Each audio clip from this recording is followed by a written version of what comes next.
बात बहुत समय पहले की है।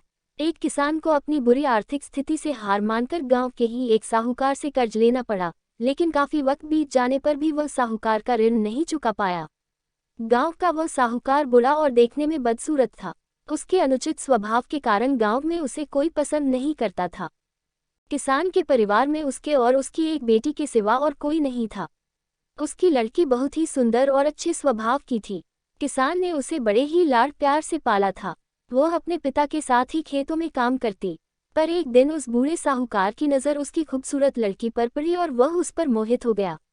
वह मन ही मन उससे विवाह करने की सोचने लगा, लेकिन उसे पता था कि किसान अपनी लड़की का विवाह उससे कभी नहीं करेगा और उसे ये भी मालूम था कि किसान इस समय ऐसी स्थिति में नहीं है कि उसका कर्ज चुकता कर सके।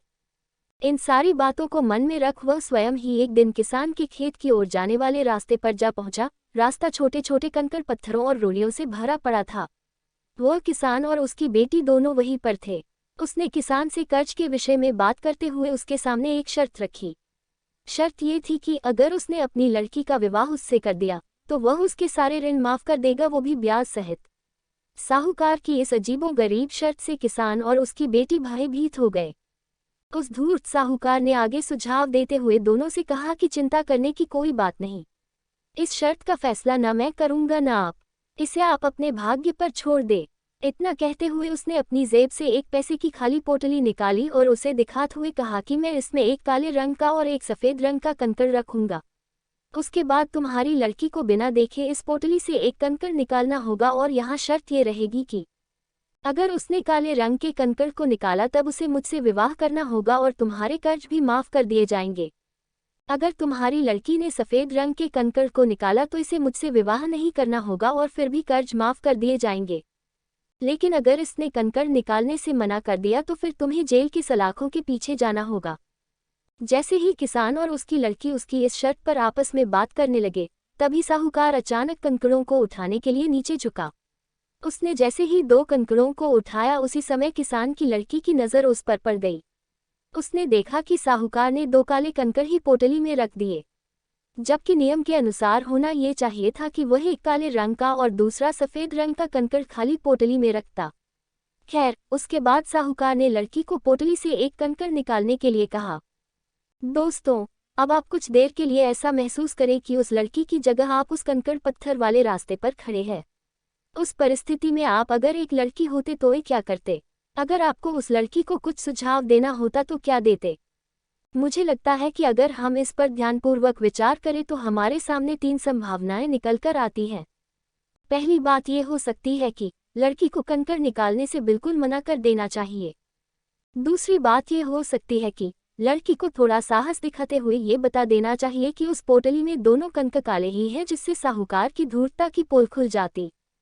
या तीसरा विकल्प ये हो सकता है कि लड़की साहूकार की धूर्तता के बारे में जानते हुए भी काले रंग के कंकड़ को निकाले और अपने आप को सैक्रिफाइस कर दे ताकि उसके पिता ऋण से मुक्त हो जेल जाने से बच जाए।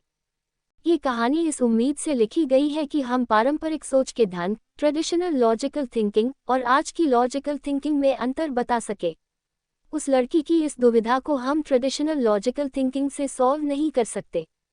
तो चलिए हम ही बता देते हैं कि आगे उस लड़की ने क्या किया।